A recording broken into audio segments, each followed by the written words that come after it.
Hello, everybody. This is Cody C. Engdahl. I'm sorry, I already screwed it up, man. I didn't even get through the first sentence, man. I can't. I screwed it up. I couldn't even get the first sentence out. Okay, so let's start over again. Hello, everybody. This is Cody C. Engdahl. I'm the author of multiple books, 4 novels. About to have my 5th novel published. I also have 2 nonfiction books. One is called one's about the American Civil War, in which I'm wearing a uniform for, and the other one's on the art of writing. It's a guide for those of you who might be interested in writing your own books, writing, editing, and publishing your own book. You can do it. I can show you how. You can check out my book. But let's get right to it, or at least this is the cold open. So, what are we going to talk about tonight? Well, I guess I don't have to ask you because you've probably read the title of this, but we're going to talk about the movie Napoleon. I've seen it. Have you seen it? Did you like it? First of all, if you have seen it, I would like to know what your opinion is. So please, if you're in the chat, give me a chat. If you're watching this later, you can leave me a message. I will reply to it. Did you like it? Did you hate it? Were you mixed on it? I will give you my opinion. Of course, I want you to know that my opinion does not matter. It's my opinion. Your opinion matters to you. And I respect your opinion. If you loved it, if you hated it, that's fine with me. I would say I'm mixed on it, and we'll get into that. But first, let's do this. I am going to this live stream is brought to you by. We're going to do a little bit of advertising here because what are we doing here? We're doing book marketing. So yes, I am running this channel because I am promoting my books, but I'm also sharing my journey as an author and I guess a micro publishing company. And I felt like when first of all, I was very excited about the movie because I am a very big fan of almost anything historical and military, particularly the Napoleonic era, not just Napoleon himself. I like the good and bad about him, but just that whole era is just wonderful. It might be an era in which I write myself. I started in the American Civil War first, sort of stay in my lane. I'm going to explain why I'm wearing this too, just so you know. Part of it is because I'm a dork and I'm crazy, but there's more, including the mustache. So, but let's get in. Tonight's live stream is brought to you by. Let's see here. Rampage on the River, The Battle for Island Number 10. Yes, this is my first book, my first novel, rather. But the reason why we are sponsoring tonight's video with my first book is because we're running a special on it. It is only in the United States, and my British friends, we're going to run this special next week as well in Britain. But right now in the United States, you can get it for 99 cents. It's going to be 99 cents all the way through. Let me see if I can pull this up so I can see, because I don't have everything sticking in my head. All the way through Friday the 1st. So I think at midnight on Saturday, that special will end, but we will start the special in the UK, and it'll be 99 pence. Yes, I know you get a little screwed because a U.S. penny is worth less than a British pence, but I still hope that you will give me a chance. Why am I doing this? Well, that's because my latest novel is about to come out, which is called. Why is that acting crazy? Okay, I got to decrazy this. Hang on a second. There we go. Decrazy. My latest novel is coming out in. I think maybe we'll just say early next year. I don't want to give you dates. I already screwed up on this video because I said I was going to be live at 7, and I wanted to go early, so then I said 6, but then I was late, so like I should stop making promises.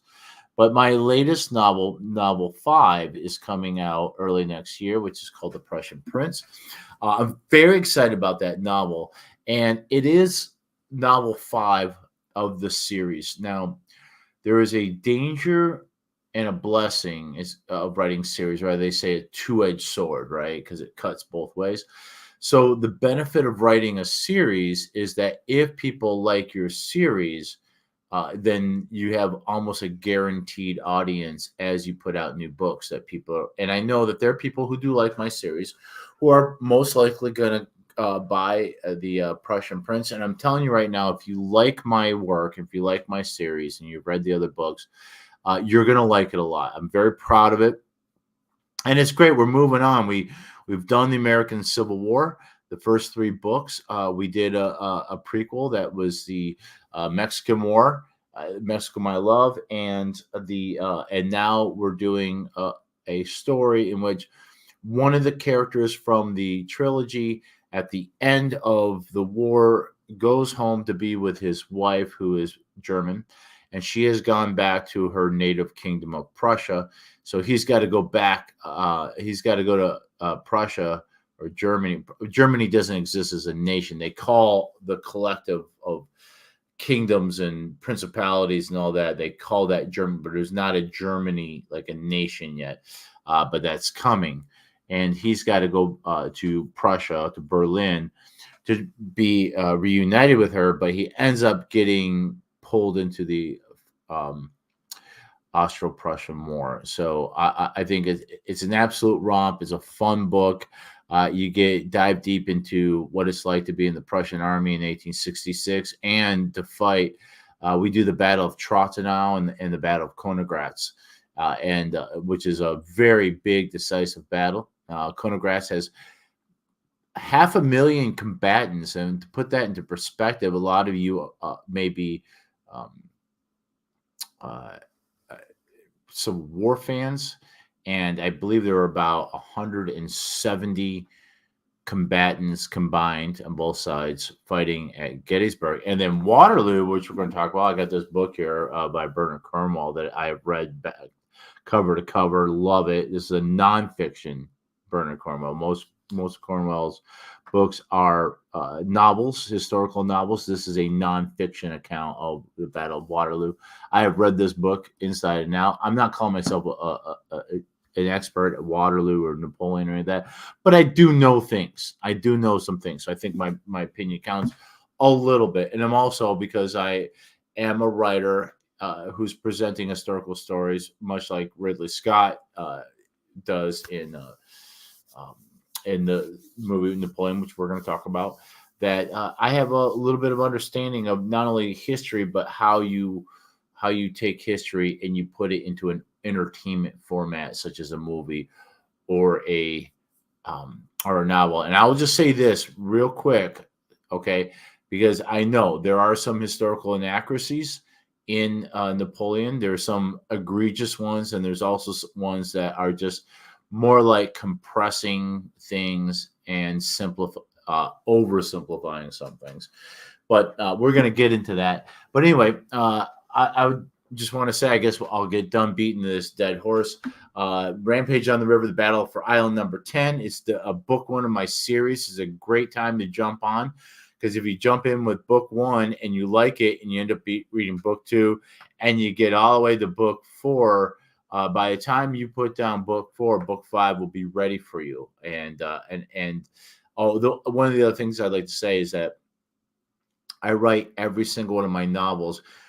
It is a series, and the novels together create an overall overarching story.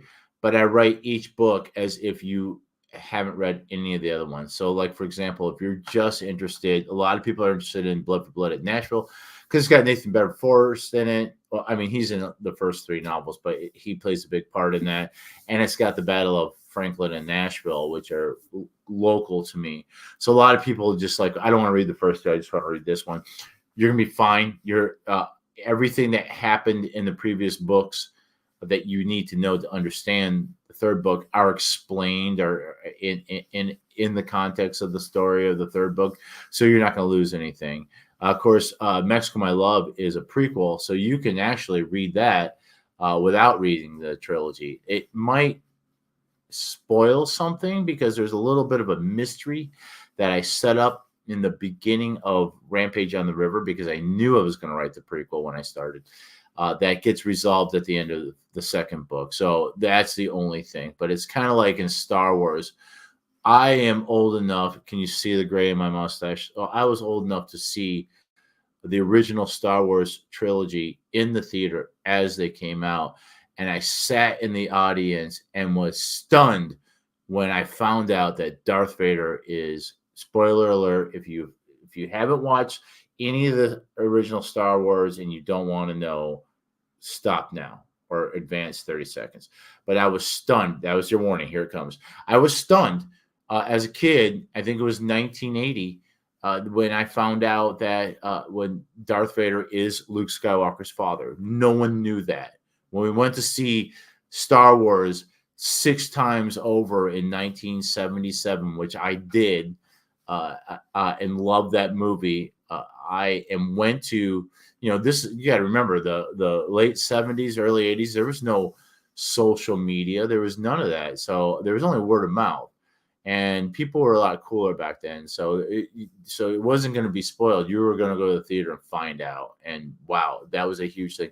So there's a little bit of that in Perils of Perryville, where you find the truth about somebody, and you're like, well, I didn't see that, and that comes towards the end of that book.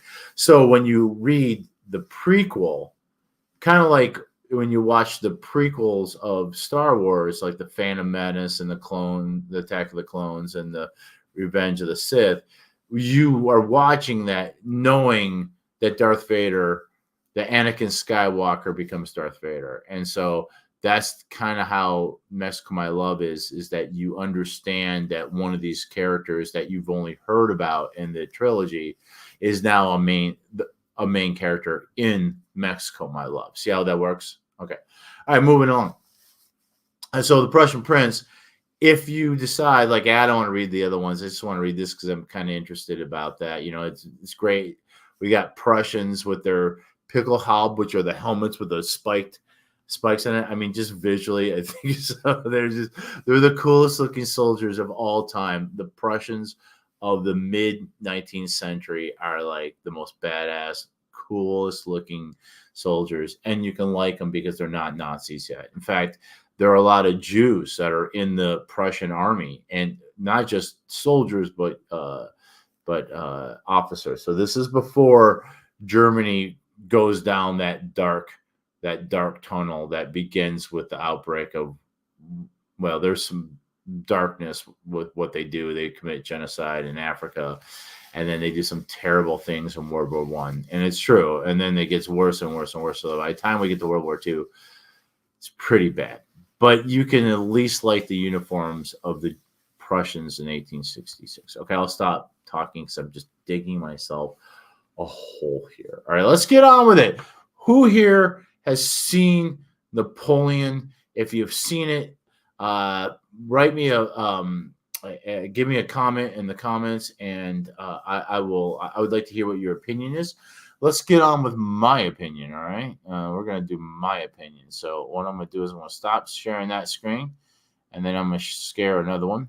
Share another one. Let's go to my Facebook page. Well, let's do this.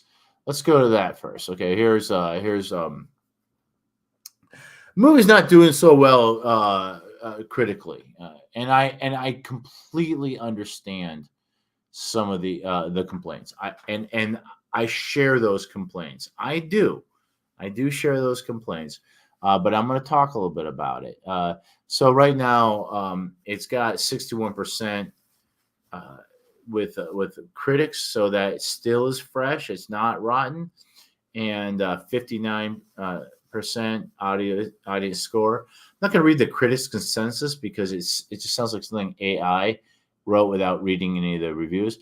Here's the beginning of mine. So I reviewed it. I gave it 5 stars. I did. I'll tell you why. I think you guys already know this, and please forgive me if you think this is a bad thing. But I either like it or I don't. 5 stars or no stars. I don't like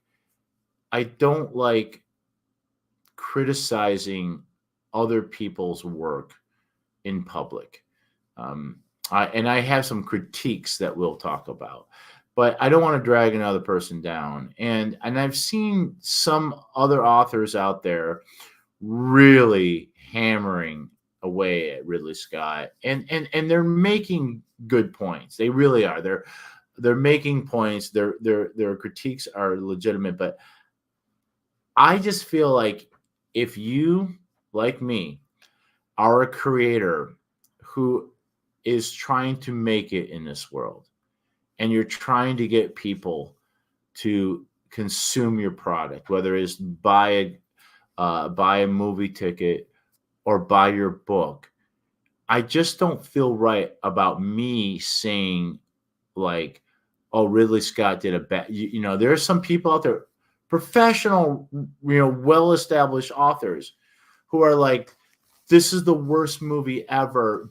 Do not waste your money on it." What if someone said that about you, about your books, whether you deserved it or not? And what if that person was also someone who had some kind of influence, or was a notable author, had a big social media following? So it is not my place to do that. I will talk about some of the problems that an opinion that I share with the detractors. The difference is, I'm not so angry about it. Okay, I'm not so angry about what they're angry about. I, I, I, I'm disappointed about a few things, sure, but I also have some understanding, and I'll tell you what. Instead of screwing around, I'm gonna read you my review, because I put the review up on my Facebook page. It started off where I was in the theater with my girlfriend, and I'll just back this up. Okay, so I am a Napoleon fan, and I was very excited when I saw this was coming out, and that it was going to be Joaquin Phoenix, and uh, it was going to be Ridley Scott, and it was going to be on the scale that it was. And I thought that's going to be that's some. And I'll just tell you a little bit about myself. I have social anxiety problems, and one of the most terrifying things is for me to go to a movie theater and sit in a dark theater surrounded by strangers. And worse yet, now they have assigned seating. So like the back row was already paid for. So we had to sit up in the front. That meant there were people sitting behind me in the dark, which is very hard for me. And I'm not kidding you, I had a racing heart, and it takes a lot of self control, and poor Laura, she likes to go to the theater, but I never want to go because I don't like this. Also, I pee a lot. I'm an old man. I got to go, and in a 2.5 hour movie, man, come on, come on. That's like asking a lot out of me. And plus, I enjoy, Laura. We get to one of our houses. We're we're in our underwear making food and having drinks and talking, and we can stop to use the bathroom or stop and wait a minute, what did he just say there? And I mean, I like that experience a lot more than being in a theater where you got no control over it, and you got to be quiet because of the other people and all that. So anyway, I wanted to see this movie, and I knew. First of all, I knew Gladiator's bullshit. I knew most of these movies are unfortunate bullshit, which is sad, because I think real history is really interesting, really. And I'll tell you this, just so you know, before we go any further, my own writing, my own theory is about writing historical novels, is that I do not believe in screwing with the history at all. I feel like the historical aspects, like the historical people. Now, I don't write books that are directly about someone. For example, the Prussian Prince has the Crown Prince Friedrich Wilhelm in it, who becomes Emperor Friedrich III. And Otto von Bismarck's in it. King Wilhelm the First, who becomes Kaiser Wilhelm the First, not in my book, but afterwards. Emperor Franz Joseph is in it. The Archduchess Sophie of Austria is in it. There are several real people in this book. So when I write those people, I make sure that nothing that I write can be proven to be false. And I guess that's the trick. If it can be easily proven to be false, then I can't do it. But if nobody knows, I write within the possibility. See what I'm saying? And then I have my characters who are fictional that are interacting with the real history. So they're participating in the battles. They're they're they're interacting with the real historical characters. So, and I think that's the to me a very comfortable place because I have a friend of mine who's writing a trilogy or a series about Alfred the Great. Well, he is trapped into Alfred the Great is very very well known and very well studied. So there's only so much you can do within the cracks of what's known. See what I'm saying? And it's particularly hard when you're writing 19th century like I am, especially I will say the American Civil War, because not just in America, but the American Civil War is popular around the world. There are reenactment troops all over the world. Well, I will say I know for a fact that there are ones in Europe and the United States, of course, but there are reenactment troops in the UK, in Poland, in Russia. I'm sorry, I meant Prussia, but I really mean Germany. In Germany, in Italy, and all that kind of stuff. And these people are experts in it, man. They've read all the books. They know everything. So you can't go in there and you can't change things.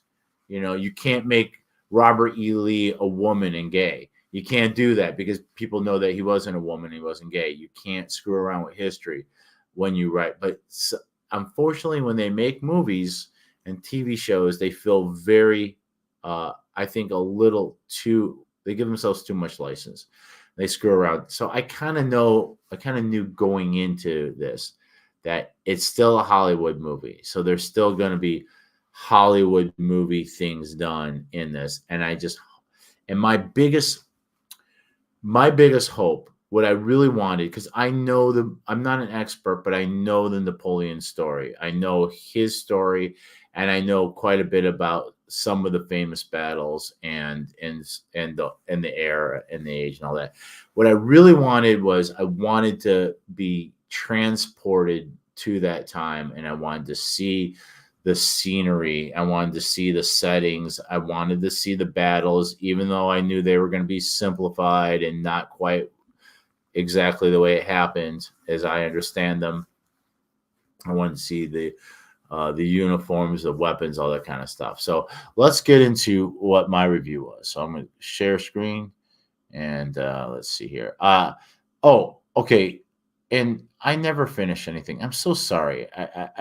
I thank you for going on with me when I ramble. But when Laura and I sat there, we were okay. I'm getting messages from StreamYard, which is what right that right there. That's the third party software I'm using to do this. And because I'm doing the free version, I gotta fly their logo, which I don't care. It's fine. But I did a check-in with Laura, showing everybody on Thanksgiving that we were watching the movie. So later on, a couple people said, I want to hear your review, and I said, you know what, I think I have an obligation to do this. I am a historical novelist. People know that I write 19th century war novels, and so I felt like there was an obligation. Plus, it's anytime I can come up with content to keep interaction with people on various social media platforms, I do. So I wrote a review. I put it in that thread, but then I reposted it itself. I also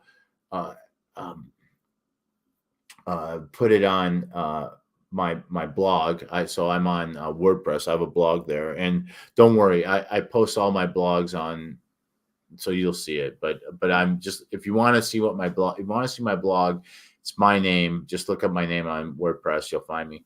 And then I also shared it on Rotten Tomatoes, because I know that there are a lot of people giving it 1-star reviews, and so I'm trying to counteract that. Because even though, and I will say that there are some historical stretchings of the truth in that movie, I'm grateful for it. And so we'll go into this now. I'm gonna go to my Facebook page. Hopefully, I don't have anything embarrassing there, and I'm gonna read you my. Let's see. We'll do this one. Okay, I'm gonna read you. This is my page, by the way. If you are, I if you want to be friends with me, please send me a friend request, and I'll accept it. Getting all sorts of pop-ups here. Yeah, I got a few things here. Okay, we'll look at that. And but let's get to my review. Uh, Hopefully you saw this. I'm very proud of my thumbnail here.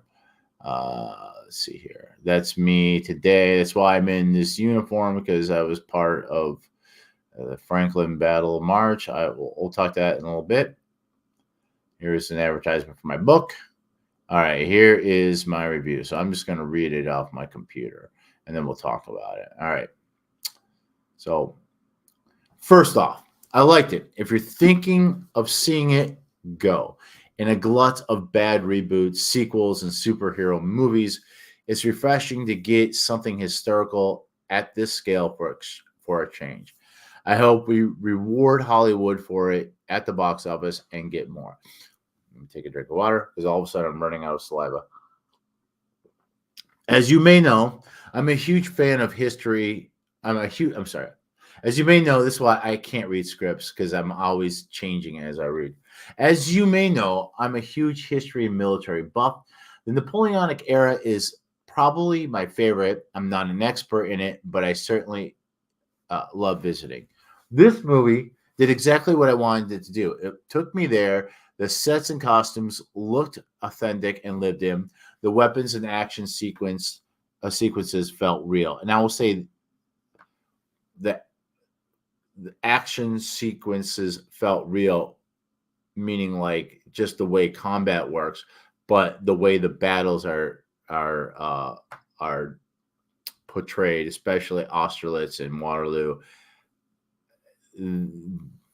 There's some very gross oversimplification, and the scale is not quite what it was.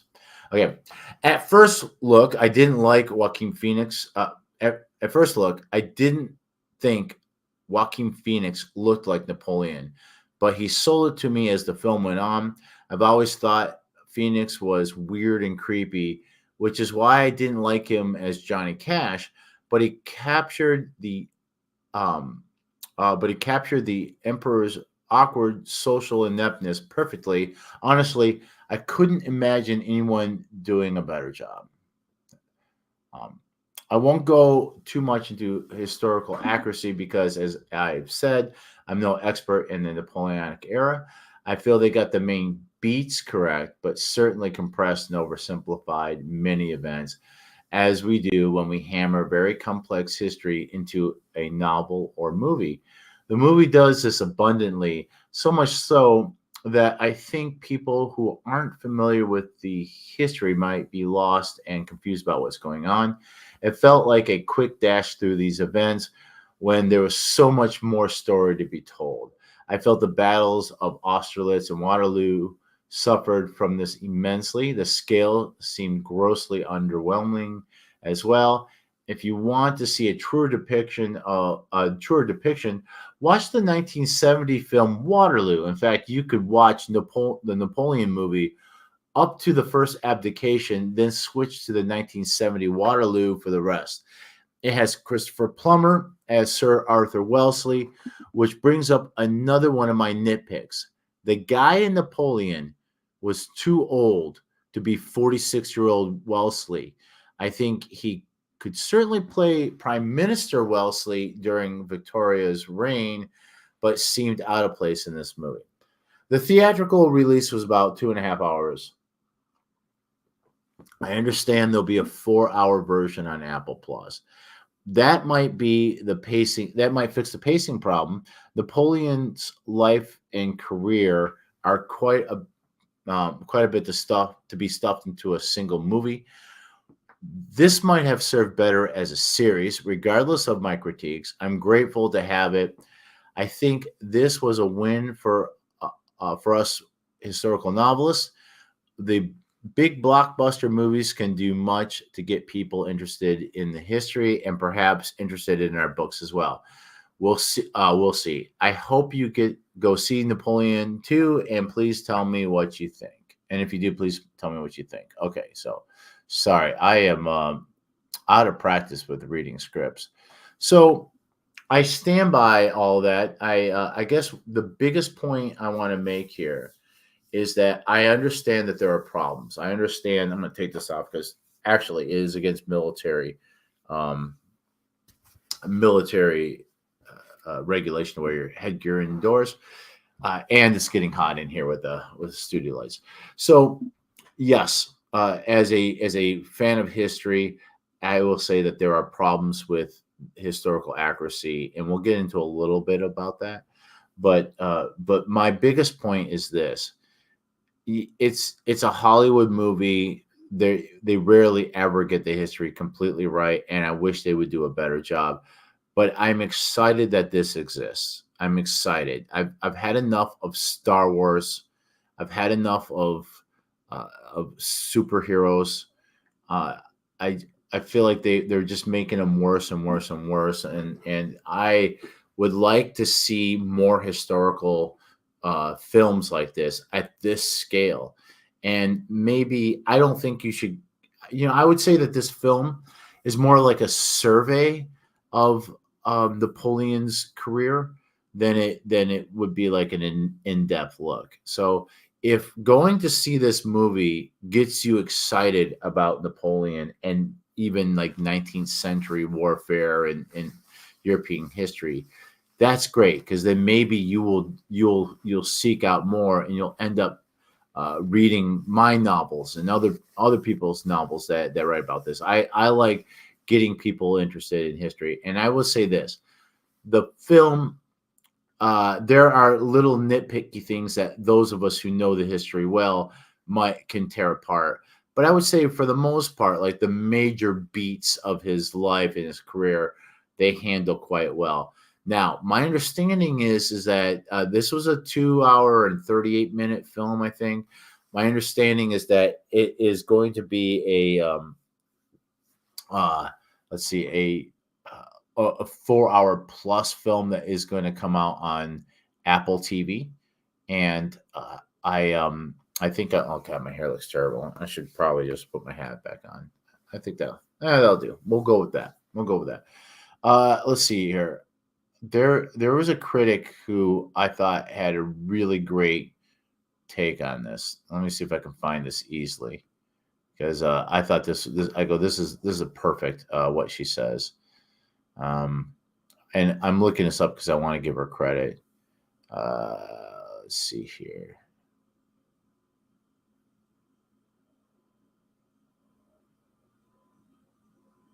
Okay. All right. So I'm not going to be able to quote the person who said this. So this is not mine. But one of the critics said that the movie feels like a 2.5 hour movie trailer for the 4 hour version, and I think that's a legitimate critique there because my feeling is that I know a lot about Napoleon's life and his career. So I was able to recognize things. I'm like, oh, this is the siege of Toulon. Oh, this is the bat. I mean, before they said it across the screen, I knew this was going to be the Battle of Austerlitz. I knew all these things that were going to happen, and it was interesting just to see it kind of played out, almost like a stage play, right? But I feel like if you weren't me or you weren't my girlfriend who is going to be bored to death for hours afterward as I mansplain everything to her, that you might not understand what the hell's going on. It seems to me like a dash through all these like major points. Like, okay, we got to get the siege of Toulon in there. We got to get the the loyalist uprising in which he fires grape shot into the crowd. We got to get Austerlitz in there. We got to get the part where he crowns himself. We got and so it's just a real quick run through those events without really setting them up or making you understand. And then there's so much that we're missing that I think is very important, that a lot of the detractors brought up, like other campaigns, like the Italian campaign, is extremely important, that brought him to his prominence, and also the failure of Egypt. One of the things I was really excited about, and I think for some people this might have been misinterpreted, was so if you know anything about me and my writing, I'm a big fan of Alexander Dumas. And so Alexander Dumas wrote The Musketeers, and um, he wrote uh, the Count of Monte Cristo. Those are the two things that you would probably know. I'm reading The Prussian Terror, which is Dumas' novel about the Austro-Prussian War. So I think Dumas and I are the only two people that have Austro-Prussian War novels that are written 150 years apart, because Dumas died like in 1870, 71. So he wrote his novel, The Prussian Terror, shortly after the event, if not while it was going on. So his father, Thomas Alexander Dumas, was the general in charge of cavalry during the Egyptian campaign. And if one of the things that makes Thomas very well, I don't know if he's famous, he should be, but makes him stick out, is that Thomas Alexander Dumas, if there was an easy way to do this, I would share a photo, but I don't think there is. Let's see if I can just share a screen. Okay, I'm gonna share an entire screen, and this is probably very dangerous, but okay, we'll do the entire screen. All right, because I think I do have a picture of him here. Let's see here. Entire screen. Okay, share. What does that do? All right, look at that. Boom. You get the infinity. Okay, I'm learning how to do this as we go. So let me show you a picture of Thomas Dumas, and then I think once I do, you'll understand why he is a very interesting person, and why I was kind of curious to see if they would portray him. Let's see here. Oh, here he is. Okay, here's our guy right here. Come on. There we go. That is Thomas Alexander Dumas. He is the father of Alexander Dumas, who is the famous writer. Yes, Thomas was black. He was half black, actually. His mother was a Haitian slave. His father was a French nobleman, and Thomas was born into slavery in Haiti. His father loved him very much, though, so he brought him back to France. And of course, the moment that Thomas stepped on French soil, he was immediately free. He was sent to a military academy where he excelled. Thomas was an absolute badass. He was a very big man. So was Alexander Dumas, the writer. He was a general of cavalry. He was the highest ranking European general of sub-Saharan African descent at his time. He was in the Egyptian campaign. He and Napoleon had a falling out because at the time they were almost equal in rank, and there was a kind of a falling out over who was in charge.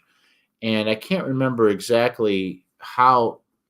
I don't know if Thomas walked away or if he was sent home, but Thomas ended up leaving, and his ship wrecked in Italy. And of course, Thomas was considered by the Italians the Black Devil because during the Italian, Thomas served with Napoleon during the Italian campaign as well. and he was so effective that the Italians called him the Black Devil, which I think Thomas probably was probably a little flattered by that name. But he was captured by, I think, the kingdom of Naples and thrown into a dungeon, and he was ransomed.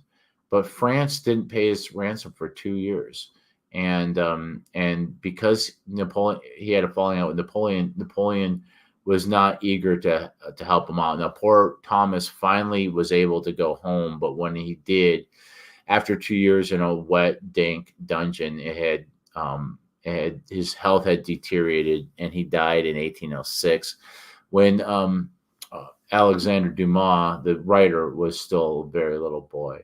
So I was wondering, is Thomas going to be in this? Well, I'll do stop sharing now. There was a black man in a uniform in a scene in Egypt, and I'm like, that's got to be him. That's got to be him. I looked it up in IMDb, and sure enough, there he was. That was historically correct. What was not historically correct was showing that man again, that actor, multiple times after that. Once Napoleon came back to France. And I feel like a lot of that is that modern day, diversity and for the sake of diversity and not for historical accuracy. So you're seeing the guy who's Thomas Dumas in other scenes where he would not have been. He would have been in a prison in Italy because Napoleon was not interested in helping him getting released, paying his ransom. So I feel like that, and they did that with at the end, where in the British Navy they had midshipmen. Midshipmen are like interns, I guess. They're like wealthy men's. They're 12 to years old and older kids that are there to train to be officers. There were black sailors in the Royal Navy for sure. I don't know if there were midshipmen, sons of wealthy men training to be officers in the British Navy. Please tell me if I'm wrong. But I feel like I don't like when they do things like that. Obviously, I love seeing black actors get jobs, and I think it'd be more interesting to do real stories. Like, for example, I would have rather had a movie about Thomas Dumas, which instead of I think that would be a better movie than we've seen. We know Napoleon. We know the story. We don't need to see it time and time again. But I feel like the Egyptian adventure was just a couple shots. The Battle of Austerlitz, I think one or two people drowned during the retreat in that pond. It's not the way they portrayed it in the movie, like as if thousands. Something like that did happen, but it was a medieval battle between the Russians and the Germans, in which was fought on a frozen lake, and it was during the time of Ivan the Terrible, and the water. I think the Russians figured out a way to trick the Germans onto a frozen lake, and the water broke, and the entire army drowned. But not at Austerlitz. As men were running away, and I can't tell you right now exactly how Austerlitz happened, but I'll tell you this: it was a bigger battle than what you saw.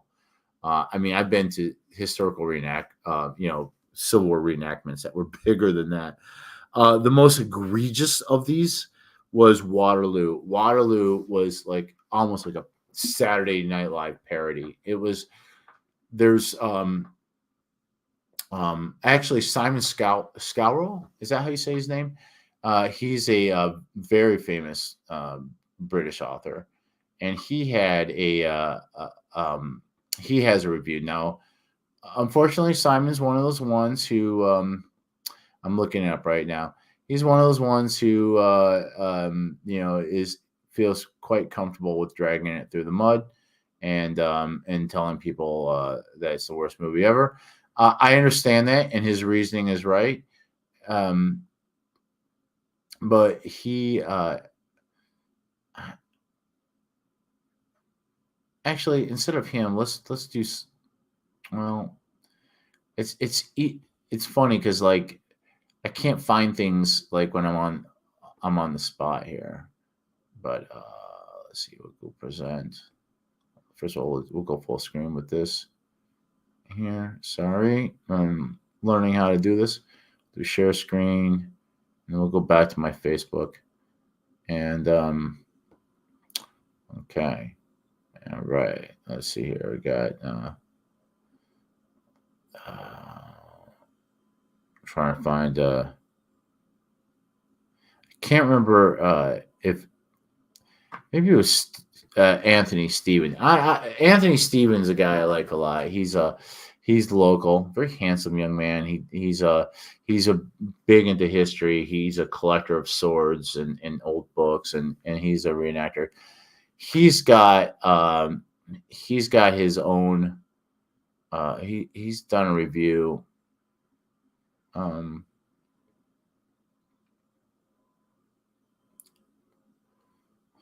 Okay, so one of my biggest complaints about the there's a little bit about my exchange with him about the Battle of Waterloo is the scale is ridiculous. The scale is ridiculous. It's like there were like whatever you saw on the screen times that by like 100 of what was there. There was 190,000 men. It just looked like each side had a couple hundred. The idea that they were that they could actually the generals could actually see each other with telescopes is and that would have been within rifle shot was absolutely absurd. Nobody would have been able to take a shot at Napoleon like that. The most egregious thing I thought where I was like, okay, this is bullshit, because like I said, I'm not an expert, but I know enough. And so sometimes I was questioning, like, wait a minute, did that really happen? Is that right? But in what at the end of Waterloo, where like Napoleon throws everything at it, he literally gets on a horse himself, fat ass Napoleon, who was very fit when he was a young man at Toulon, but like 15 years later, or more than that, I can't remember. 20 years later, I can't remember when Toulon was. But Toulon was one of the earlier fights, like when War of the First Coalition, where Napoleon's merely a captain for a republic. Yeah, he's a young man. He's going to scale walls. He's going to fight. Not at Waterloo. Not fat ass 50-year-old Napoleon on a horse with his saber, charging in the battle, and then like clumsily like stabbing a couple British soldier. Bullshit. And so I asked Anthony, I was like, I did think Toulon was pretty good. Also, wanted to ask you, I'm pretty sure that Napoleon didn't get his fat ass on a horse during the cavalry charge at Waterloo.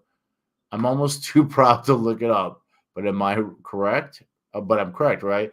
And Anthony wrote back, he was mainly in a tent with maps strategizing and would get out occasionally to look over the battle from a distance. He definitely wasn't within 50 yards of Wellington, and Wellington wasn't looking over just a trenched in infantry line. Both of them had zero cover and were sitting ducks for whatever type of misfire. Yeah, Napoleon was already fat and had stomach issues. That's right. He died of stomach cancer in Elba. Around this time, he wouldn't even have charged into he wouldn't have ever charged in open fire at Waterloo. Absolutely true. And Anthony is someone who I thoroughly respect and trust his opinion when it comes to Napoleon, because I think Anthony knows far more about Napoleon than I do. Let's see if I can find Simon Scarrows. I know I'm saying is Simon. Some of you guys might recognize him. He's a very famous British author, very successful. He has written. He is like a Stephen King of historical fiction. He's written some very famous. Um, he's got a 4-part series about that follows Napoleon and Sir Arthur Wellesley, the Duke of Wellington, from the beginning, the beginning of the French Revolution all the way to Waterloo, that I want to read. It's on my list, and I'm proud to say I don't know if Simon and I are friends or if I just merely follow him like a fanboy, which is probably what the truth is. But I want to point out what Simon said, if I can find it easily, and if I can't, I will not bore you much more. Maybe this here. Okay. Because I made a joke in his thing, and I got a lot of feedback. Even Simon laughed at it. So, and Simon, please forgive me for not saying your name right. Simon Scarrow. It's just hard for me to say. And I won't read his whole thing, but he, he says something like something about it being like the worst film he's ever seen, or something along those lines. And he says it took me over 1 million words to cover his life, and even then I was scratching the surface, because he's written 4 novels. So I would think Simon would certainly have a be in the know of what's right or wrong. Okay, he talks about charisma. I do maintain that he was kind of awkward, but I know that he was very beloved by his men, because they saw him, because he carried himself like a soldier. Let's see here. I want to read his line about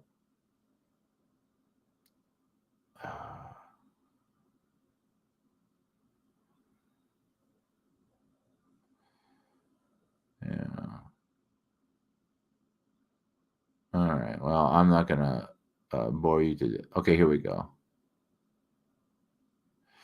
Okay, this is Simon Scarrows from his review. He said that the Battle of Waterloo was fought from trenches, that the fort guarding the approaches to Toulon was smack bang in the town itself, that the British artillery used split tail guns cartridges, that Austerlitz was fought on ice. At every point, the representation of history takes a false step. Okay, there was something else I was looking in that, but I can't find it, so I'm just going to stop sharing and come back full.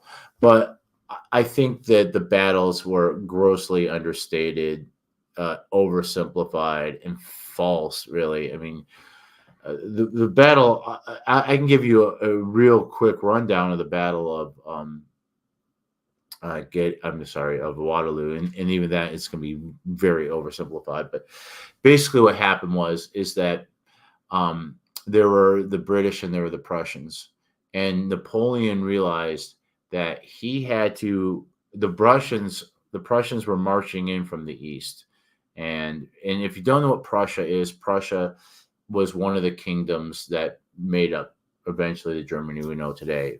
Berlin was its capital. Prussia spanned from northern Germany all the way into like what we know today is northern Poland. They were a very powerful militaristic society that really found their prominence with Frederick the Great during the 7 Years' War. As we Americans know, the French Indian War. I think Frederick the Great is the one who truly made them like a military superpower. In the beginning of the Napoleonic Wars, Napoleon easily defeated them and conquered Prussia, humiliated them. There were some reforms, and eventually the Prussians are going to be part of the victory at Waterloo.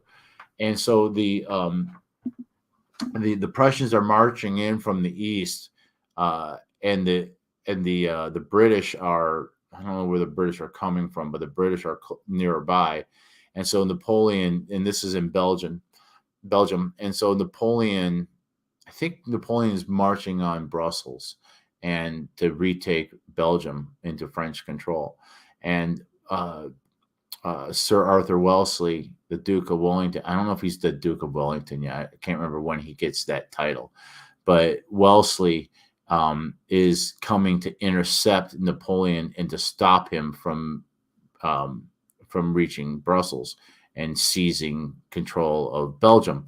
Well, Napoleon knows that the Prussians are coming from the east, and he knows he's got Wellesley, the British to the north, the British Dutch forces, because there's Prince William of Orange, who is the Crown Prince of Holland. Please, I got this wrong. Please correct me in the comments.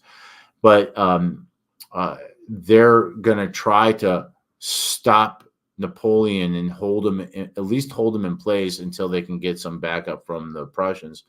Napoleon sees this and he realizes, okay, if the British and the Prussians unite, I won't be able to defeat them, but I can, what they call, defeat them in detail, meaning I can, if I can destroy the British first, then I can turn, then they cannot combine with the Prussians, and I can turn and defeat the Prussians separately. That's what he wants to do. It's called taking the center position.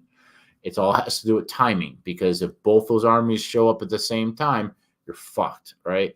So that was the plan. Sir Arthur Wellesley finds a suitable ridge line that creates a very defensible position to stop Napoleon. And so Napoleon decides that he's got to destroy them for the Prussians to get there. And so there's a cannonade, kind of very famously so, in which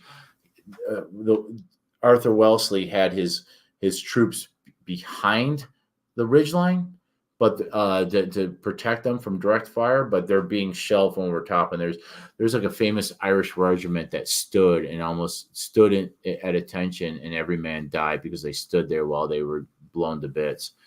They were still doing stupid things back then, like, not ducking for, I don't know, bravery, I guess. But once he had, it's one of the largest cannonades ever in Europe, at least at that time.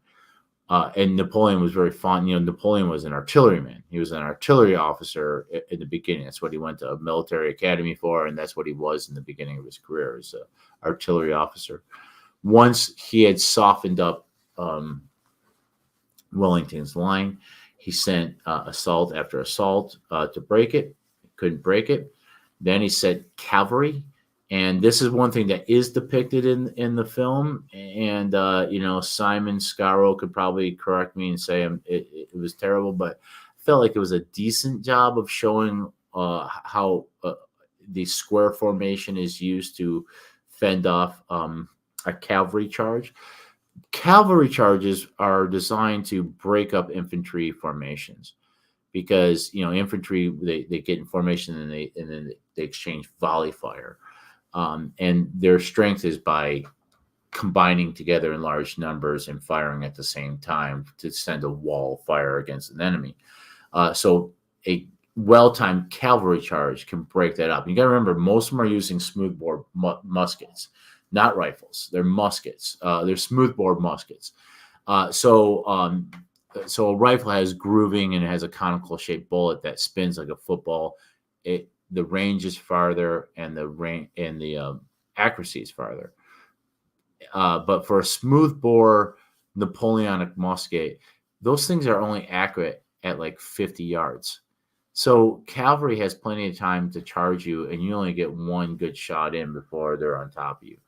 And so to keep them from breaking up your lines, what you do is you have your men form into a square, and like literally a square, like 4 lines of men creating a hollow square in which supplies, officers, horses, and whatever are in the center, and then the men kind of create a defensive wall with they put bayonets on, and they have like one row of kneeling, one row of standing, and a wall of bayonets.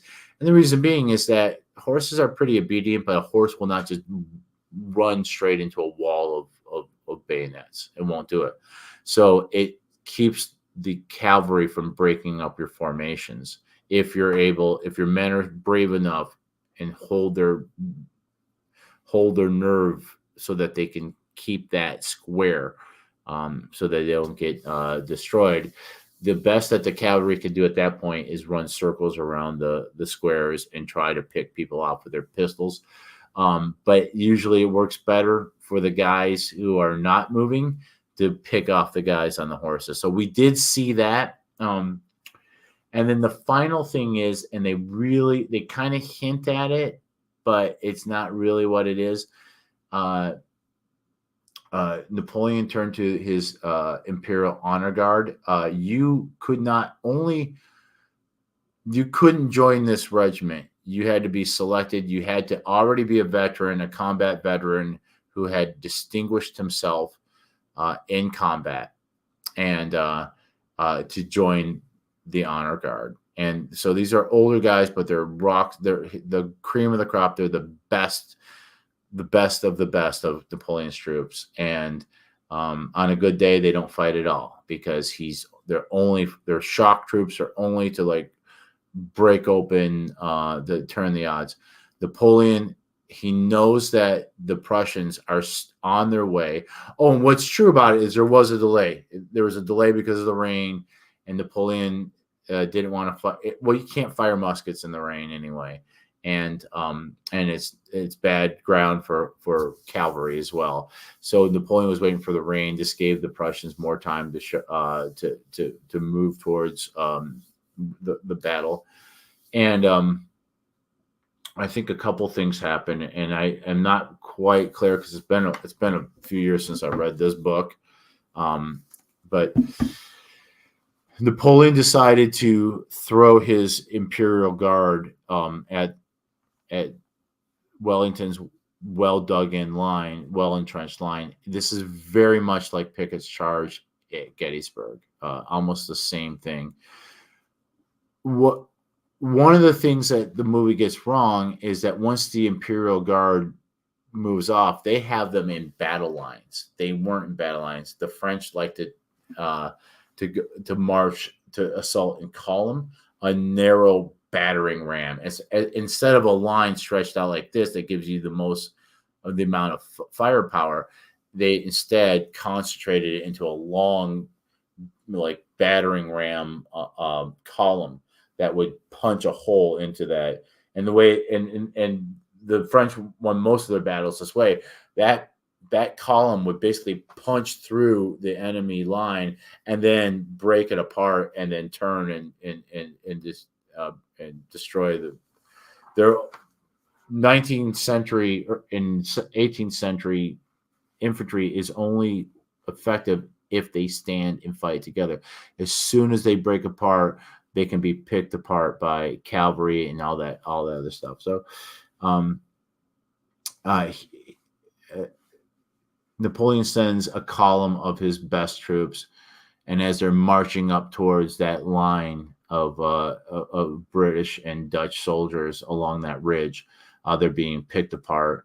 The British do a valiant cavalry charge, a flanking cavalry charge. That's true, and they eventually break that column of Napoleon's greatest troops, and just at that time, the Prussians show up, and it's just a wash. It's very much like the Battle of Königgrätz in a lot of ways too, which is in the book that I'm going to be putting out soon, called The Prussian Prince, in which the Austrians have the Prussians pinned down. The Austrians are dug in along the Bistritz River, and the Prussians are trying to break their line. There's two Prussian armies there. The Army of the Elbe and First Army, both of them about 40,000 strong. maybe more. Maybe there's about 100 because I think there's a 500,000 people that so it's bigger. It's bigger.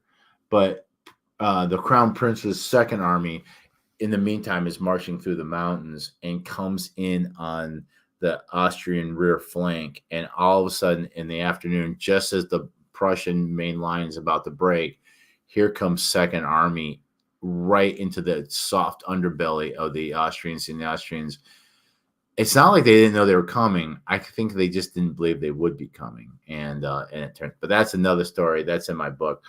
So what we saw in the movie was an absolute farce of what happened at Waterloo. And one of the most egregious things is that Joaquin Phoenix is like, fuck it, give me my horse. And he like goes riding off and like stabs a couple guys with his saber. Come on, man. And just to clear up, any of people that might be confused about some things, it is absolutely criminal for like a army commander to put himself in danger. It's not cowardice to keep himself protected because it is not his job to fight. It's his job to command and command at a very high level, meaning he's giving orders that are going not to the soldiers, it's going to the other commanders who are commanding his corps, and corps are like 10 to 20,000 men each. He's doing this high level. He needs to be back to get communications from all sides so he can move his armies, his corps, his divisions. A commander at that level shouldn't even be thinking past the divisional level, let alone getting on a horse. It's the mistake that Albert Sidney Johnston makes at Shiloh, which is in my second book, The Perils of Perryville. One of the reasons why Albert Sidney Johnston basically sacrificed himself was because he felt like the assault was slowing down. He had to rally the troops and keep the assaults going because he could have beat the Yankees on that first day, and so he put himself out doing the job of what maybe at the highest a colonel, brigadier general, maybe, but not like a major general, or I can't remember what Albert Sidney Johnston's rank was, but he got in front. He decided to leave from the front, and he got himself shot and killed. It was very brave and very tragic, but then the whole rebel assault attack that day crumbled, and in the chaos and the vacuum of leadership, the Yankees were able to reinforce overnight and turn around and sweep and win the Battle of Shiloh. By winning, meaning they weren't completely destroyed. So, yeah, it's very valiant. Like a lieutenant leading a platoon, absolutely. I served next to a lieutenant who carried a rifle too. And I mean, his job was to command, and that's why, like in the 19th century, like a lot of times, like even NCOs, like sergeants, they'll have like a pistol and a sword, but not a rifle. Nowadays, they have rifles, so officers will carry mostly weapons to protect themselves, not so much to do the fighting. They're there to guide the fighting. So a lieutenant will be in charge of a platoon, which is about anywhere between 20 to 50 men. A captain, captain will be out there with a pistol and a sword. He'll be commanding a company of like 80 to 120 men, and then, maybe a major or a lieutenant colonel, maybe a colonel. I mean, once you get to a brigadier general, once you get a general, you probably shouldn't even have a weapon on you because you're not there for that. You got guys to protect you. Your job is not to shoot the bad guys. Your job is administrative. Okay, that's from Jack. Okay, I'll talk to him later. So the idea that Napoleon would get on a horse and charge the enemy is absurd. Now, his actions at Toulon in the beginning, yeah, he's like in his 20s, and he's he's being brave and leading the troop from the front is going to get you those higher commands. So that's basically it. I think part of it is, I think the problem, and this is the Hollywood thing, is that they wanted to make the story more about the love story between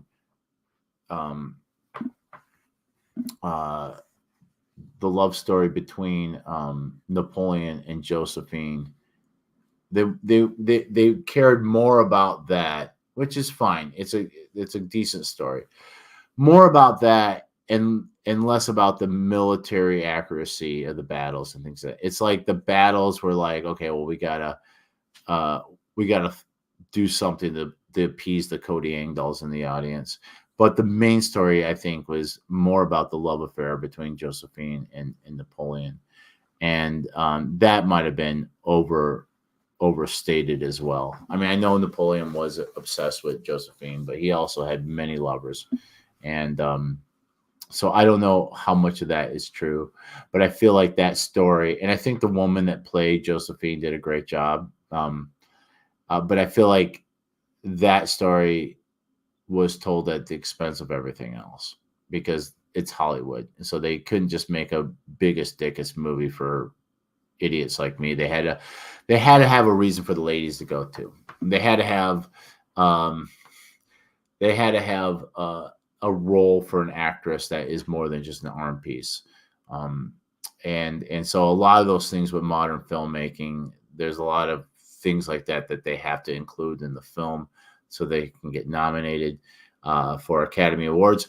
In fact, my understanding, what I've heard from someone, is one of the reasons why it even got released at all in theaters is because it has to have like a 30-day run in the theaters in order to be eligible for an Academy Award. And in order to be eligible, there's all sorts of diversity inclusion rules as well. That's why you're going to see a lot more Black actors in positions and roles that weren't really like true back then. And I think the disservice is, I mean, let's do a story about, a Black historical person. That'd be great. Let's do it. But to put actors in positions that they wouldn't have been, I think it's the disservice, because I think what it does is it nullifies the true journey and the hardships that Blacks had in Europe and in the United States. To pretend like, oh, there was no racism at all, and they were at the balls, and they were generals and all that kind of stuff. I don't think that's really doing a service. I think it's the real story is more important, and the struggle is more important. So I'm trying not to get canceled here, so please don't cancel me. And the same thing with women as well. All the women have to be, strong, independent women who don't need men. I'm not saying that's what they were doing with Josephine at all. I think that the depiction of Josephine was pretty good. But what I'm saying is they have to have these elements because they want to win awards. And I think Ridley Scott was looking to win awards. Unfortunately, I don't think he's going to get any. I think that maybe best cinematography, best costume designs. The one thing I'll say is that my biggest complaint, other than I'm sure we can nitpick 1,000 historical inaccuracies, is that I feel like there's so much missing of the story. It's a whirlwind of events, but there's plenty of time to show him butt fucking her. But other than that, but we're only going to spend a couple minutes showing you the battle of this, the battle of that. Well, it's more doggy style. He's not doing whatever. Sorry about that. Please excuse me. But they do show the sex scenes to be pretty animalistic and almost unappealing.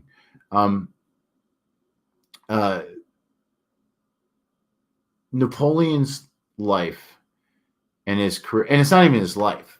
Like there's so much about like his parents being minor aristocrats in Corsica fighting against.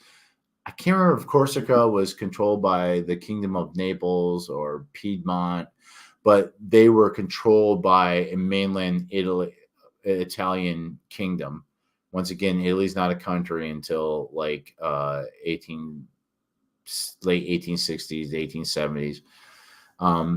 So it's like either the Kingdom of Naples, the Kingdom of Two Sicilies, Piedmont. One of those is in control of Corsica. So Napoleon's parents are minor aristocrats who are fighting against whatever this mainland Italian kingdom that has control over them. The uh, the eventually Corsica is taken over by France, and I think it's whatever this kingdom is, might be Naples. It's some kind of deal they make with France, so France becomes the new overlord, and there is resistance against that too. But at the same time, I think his parents. I don't know how strong the resistance against France is, but I know that Corsica wants independence from Italy, from France. His Napoleon's parents sent him to a French military school in France. Napoleon's native language is Italian. He's basically an Italian, living off an Italian, culture, language island. And he even goes back to Corsica for a while and fights against the French. And joins resistance there. There's so much more than what is in the movie. But the point I'm trying to make is, even in a 2.5-hour movie, there's too much to cover. And I wonder if, even with what they did cover, apparently there is a 4+ hour version that's going to be on Apple Plus or Apple TV or whatever it's called. And so think about this. Think if you take any story and you try to tell a story, and then you say, okay, but we got to do a theatrical release, so we need to cut this down by half. So imagine what that would do to a story if you took a 4.5-hour story and you took 2 hours out of it.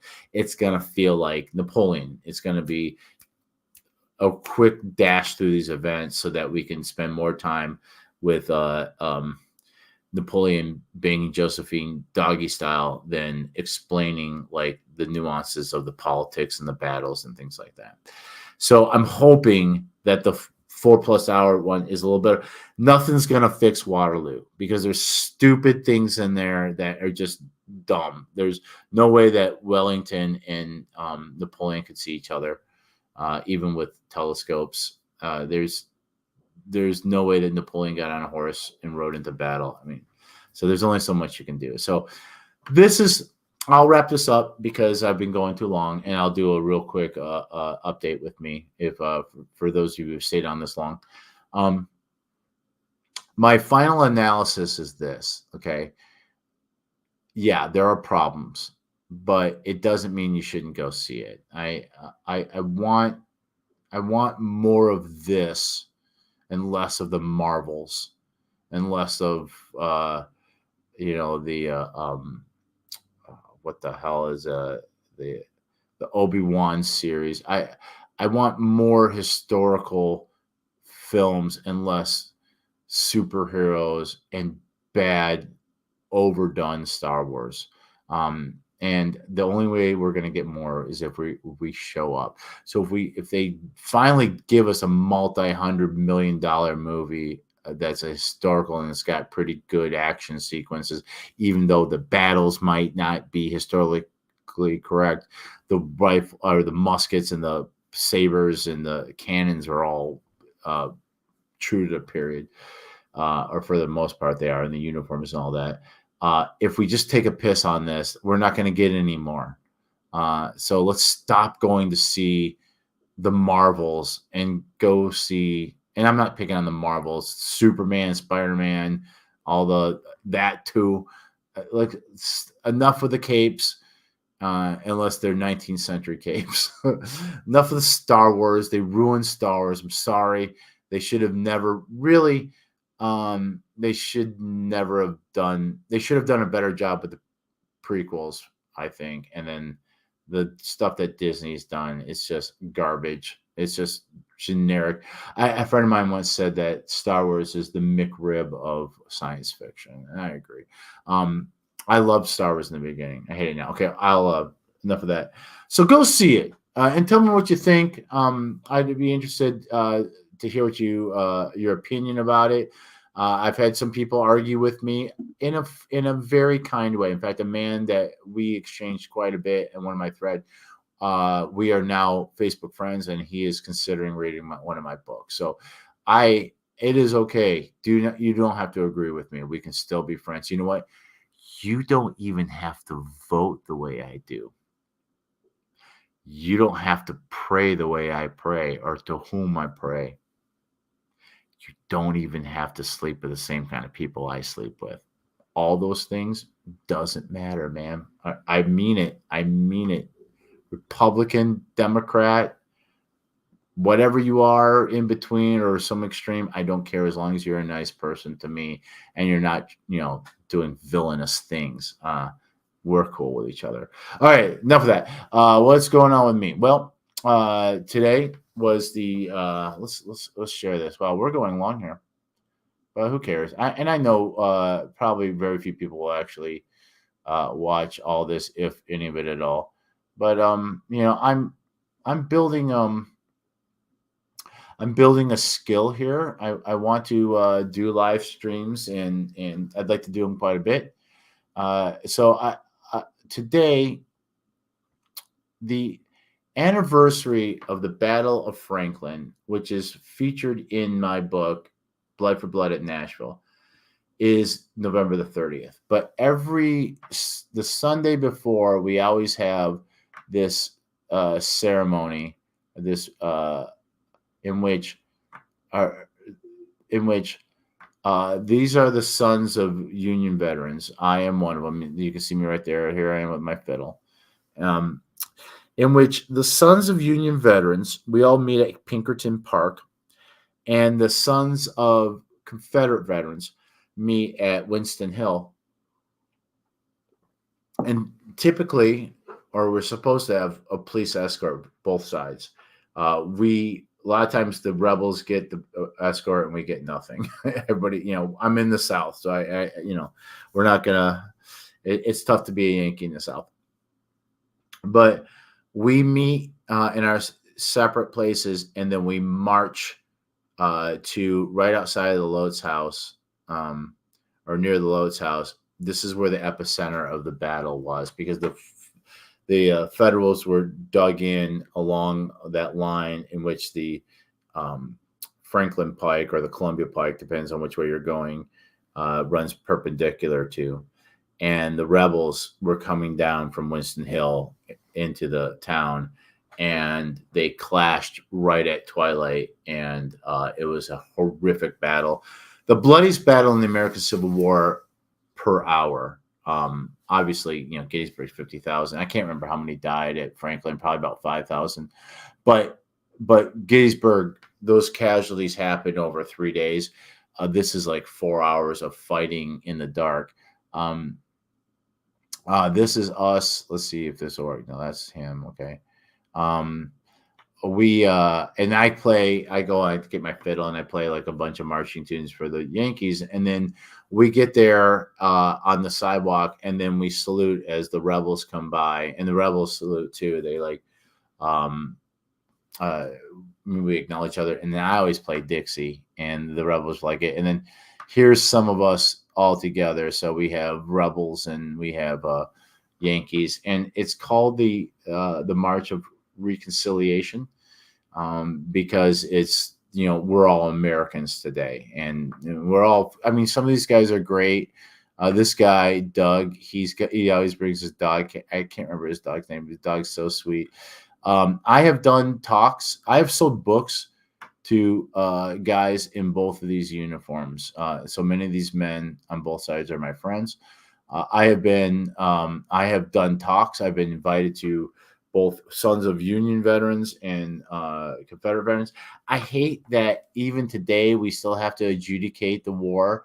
Like, look, man, there's plenty of villainy and heroicism to go around both sides. We can argue about what the war was about and all that kind of stuff. In the end, it's good that we're all friends and we can do this stuff together. It's one of my favorite things that I do. Um, I will say that once I got out of the American Civil War, as far as writing, and my last book was the Mexican War, and then I'm doing the Austro-Prussian. It's really nice to write action adventure novels based off of wars in which you don't have to walk on eggshells because people aren't currently like readjudicating the war. But anyway, this is a great thing. What's coming up? Well, on Thursday, if you happen to be in Franklin, come by the Lodes House. By the way, the Lodes House carries all my novels, including the Mexican one. I was just there today. I saw them on the bookshelf. The 30th is the actual anniversary of the battle. It's 159th anniversary. So next year is going to be a big deal. So I'm hoping I get invited to do some stuff. I mean, I'm already very pleased with what I'm doing, but if they have plans, in fact, I was invited to come on to the Franklin Battle Trust to be one of the, I don't know what you call them, a member of it, but I had to decline because I have to narrow down the things I'm doing, not expand them right now. Because I got too much on my plate, but yeah, I did that. So I'll be doing that on Thursday. We'll have the battle. The rebels started marching like really at sunset, and by the time they hit the federal defenses, it was dark in more ways than one. And so on Thursday, the actual anniversary, JT, who owns the Lodes House, they're having a candle lighting ceremony to commemorate not only the men that died on both sides, but the civilians, the women, all the people that were scarred by the horrific battle. So I've been asked to come and play fiddle for that. I'm very honored by it. I will be doing that. Next weekend is going to be a pretty tough one, but a fun one. So the Middle Tennessee Civil War show, which is at the Williamson County Agricultural Center in Franklin. It's a 3-day Civil War show. I love these shows. I work out a deal with the Sons of Union Veterans in which I promised to come out and man their table, but they allow me to play my fiddle for tips and to sell my books. So I'll be there selling books all weekend long. Come out and see me. Saturday I have to leave by 2 because I am going to be playing what's it called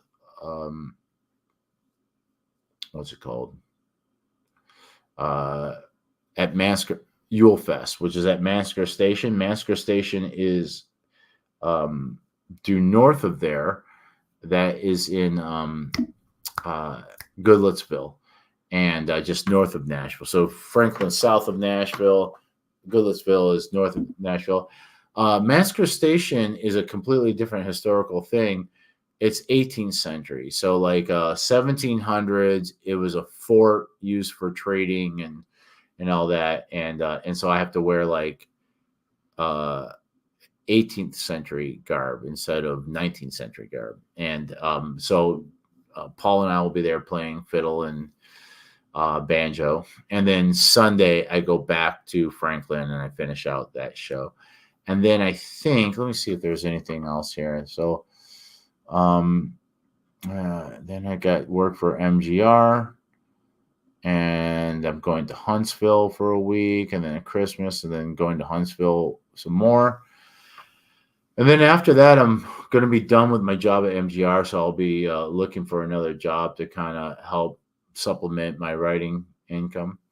But I have a talk in Germantown, Memphis, on the on the 18th of January, and that will be at the Sons of Confederate Veterans Camp 1312. I've spoken to that group before. They're good guys. They're always very nice to me. They always buy books. And that's it until I think the beginning of March, where I'll be doing the Mid South Civil War show. That's out just south of Memphis. But in the meantime, the big thing is that my book, The Prussian Prince, which is pretty much written now, should be coming out early next year. I don't have an actual date. At some point, I will be doing pre-orders. I'll probably do what I did last time, in which you can get it for really cheap. Unfortunately, you can only pre-order the digital version. The print books, you just have to buy them when they come out. I think it's probably going to be $3.99, maybe $4.99, but I'm going to sell it for $1. If you pre-order it, you can get it for $1. But once it goes live, it's going to be up at its full price. But in the meantime, I'm running a special on Rampage on the River, which is book 1. And let's see if I can. I'll stop sharing that, and we'll go back to this here. Well, I'm going long, aren't I? But that's good. It's more like an exercise. So right here, 99 cents for the Kindle edition of Rampage on the River. The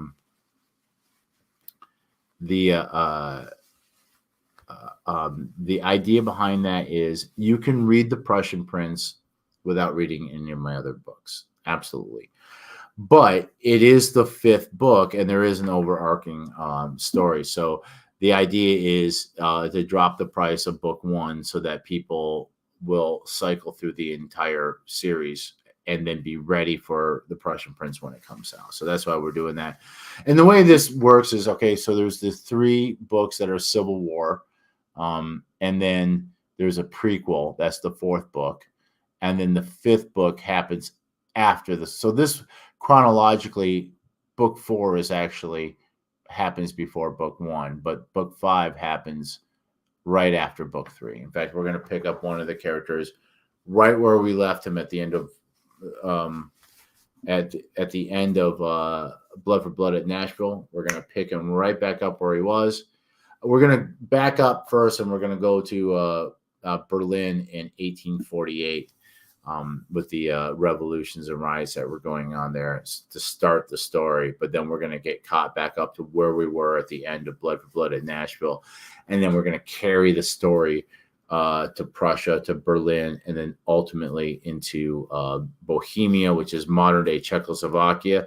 But at that time, it was mostly German-speaking, and it was part of the Austrian Empire because the Austrian Empire and the Kingdom of Prussia are going to go at each other, and it's going to be pretty epic. So I hope you're there to watch that. Thank you very much.